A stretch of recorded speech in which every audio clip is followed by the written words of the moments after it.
Have you ever questioned why you do the things you do? What drives our decisions, our desires, our entire lives? This is the heart of the free will debate. Do we genuinely control our actions, or are we just along for the ride?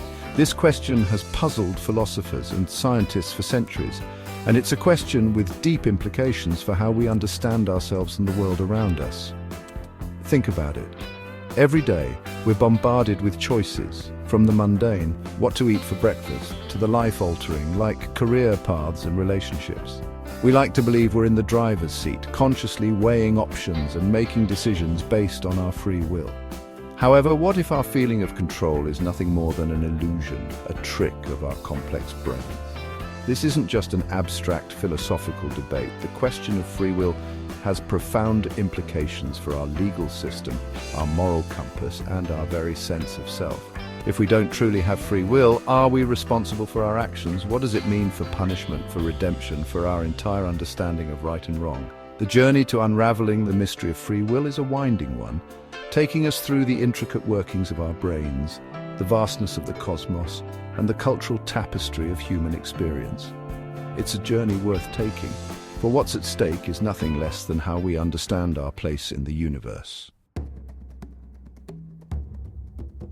Let's delve into the amazing world of neuroscience. Scientists can now study the brain in action, observing the electrical impulses and chemical reactions that underlie our thoughts and decisions. What they're finding is both fascinating and a bit unsettling.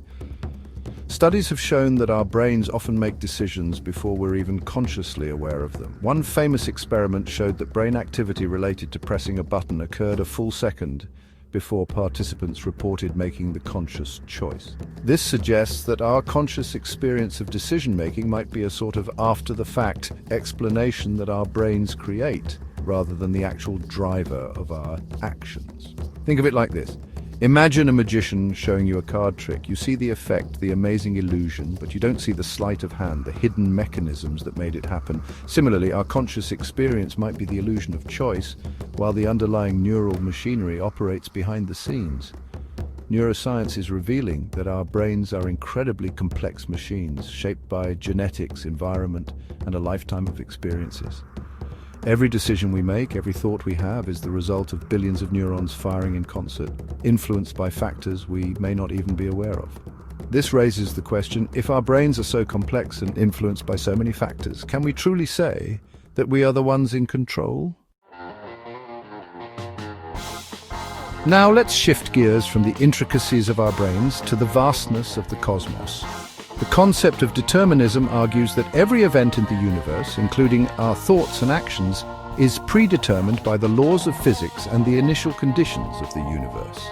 In this view, free will is an illusion because our choices are simply the inevitable consequences of a chain of cause and effect stretching back to the beginning of time. Think of a game of billiards.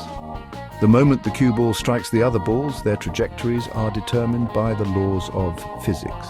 Similarly, determinists argue that our lives unfold according to a predetermined path, even if we can't perceive the complex interplay of forces that guide us. Of course, determinism is a complex and controversial idea. Critics argue that it robs us of our agency, making us mere puppets of fate.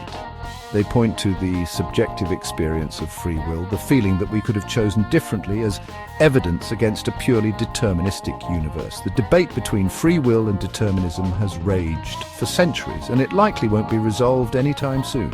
However, grappling with these ideas can help us think more deeply about the nature of choice, responsibility, and what it means to be human in a universe governed by laws. Now let's bring this discussion down to earth and explore how our views on free will are shaped by the societies and cultures in which we live. The concept of free will is not static, it's molded by our upbringing, our values, and the beliefs of those around us. In many Western societies, individualism is highly valued. We're taught from a young age to be independent, to make our own choices, and to take responsibility for our actions. This emphasis on individual agency can reinforce the belief in free will. However, other cultures may have different perspectives. In some Eastern philosophies, for example, the concept of interconnectedness is paramount. Actions are seen as arising from a web of relationships and influences rather than from the will of an isolated individual. Even within a single culture, there can be a diversity of beliefs about free will. Some people may hold strong deterministic views, while others may believe in a more nuanced interplay between free will and external factors. Our beliefs about free will can influence our behavior in profound ways. For instance, believing that we have control over our actions can lead to greater self-efficacy and a sense of purpose.